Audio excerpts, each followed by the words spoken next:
Transformação Digital CBN, apresentação Samuel Leite. E aí pessoal, tudo certo? Aqui é Samuel Leite e essa é mais uma edição do Boletim de Notícias do Transformação Digital CBN. E hoje eu estou aqui para repercutir essa enorme notícia, essa notícia do ponto de vista dentro da indústria do entretenimento, dos jogos, gigantesca. A gente inclusive repercutiu ontem algo relacionado ao tema, que foi o movimento aí, ou pelo menos os rumores que conectam iniciativas relacionadas a uma possível retrocompatibilidade do PlayStation 3 para o PlayStation 5, isso via PlayStation 4 e 5, né? Isso via software, evidentemente, que levaria a Sony a ter um movimento parecido como um Game Pass para a linha PlayStation, que para o meu ouvinte e para minha ouvinte que não é tão familiarizada com a indústria dos jogos, né, do entretenimento, seria algo como a migração de um Netflix, que já existe em ambientes como a Microsoft, como eu mencionei, para o PlayStation. E esse movimento, evidentemente, é muito interessante, muito importante.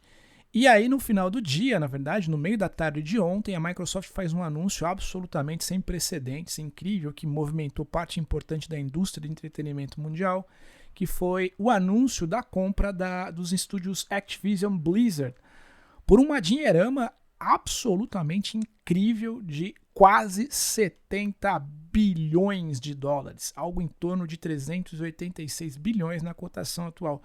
É um negócio absurdo, assim, é difícil de quantificar isso do ponto de vista de movimento mesmo, uma dinheirama sem precedentes, digamos assim.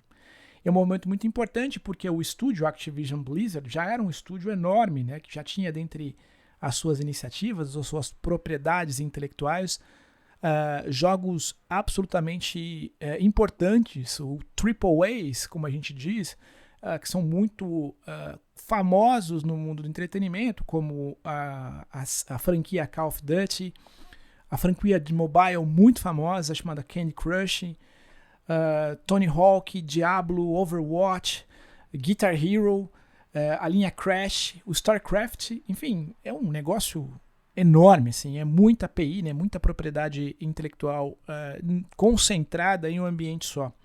E esse movimento todo é um movimento bastante interessante porque traz uma situação muito curiosa para a disputa ou para a guerra, chamada guerra dos consoles. E tem muita gente, evidentemente, lá pelos lados da Sony preocupada ou fazendo contas para entender qual vai ser os próximos passos desses grandes players. O que eu quero dizer com isso? A Microsoft tem em mãos dois grandes passos ou duas grandes oportunidades em razão dessa dinheirama toda que ela investiu nesse movimento. Em especial, seria seguir lucrando com essas propriedades intelectuais, né, que são enormes, que têm uma base de fãs gigantesca.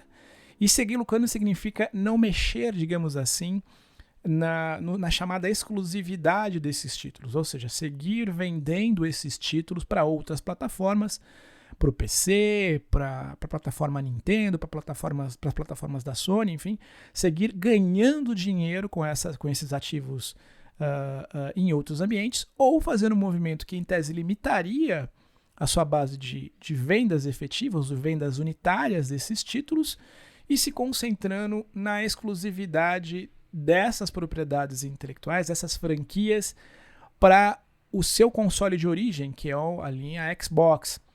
Esse segundo movimento seria um movimento de quase vitória premeditada da chamada guerra dos consoles, porque muito possivelmente ia inflar o número de vendas desses devices, né, desses videogames, dos videogames da Microsoft no caso, a um número enorme, porque as pessoas vão querer continuar jogando esses títulos e jogar os próximos lançamentos dessas franquias e teriam para isso só a possibilidade de usar a plataforma da Microsoft, né, o Xbox.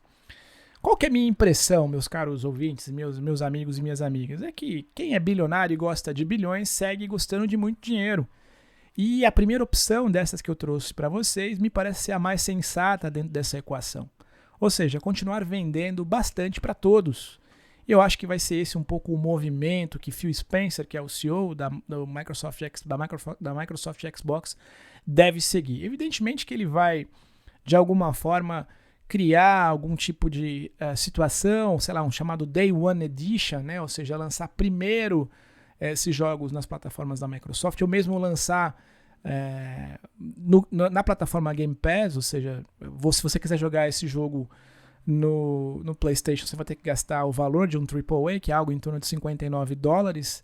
Aqui no Brasil, transita entre 250 e 350 reais um título nessa linha, ou pagar apenas a assinatura, apenas entre 1 milhão de aspas, a assinatura do Game Pass e jogar no dia zero, ou seja, no momento do lançamento, esse título sem nenhum valor adicional na plataforma da Microsoft. Ou seja, acaba sendo uma vantagem enorme para quem está em dúvida ainda de para qual plataforma migrar no momento de compra dessa nova geração, né? Então, é um movimento enorme.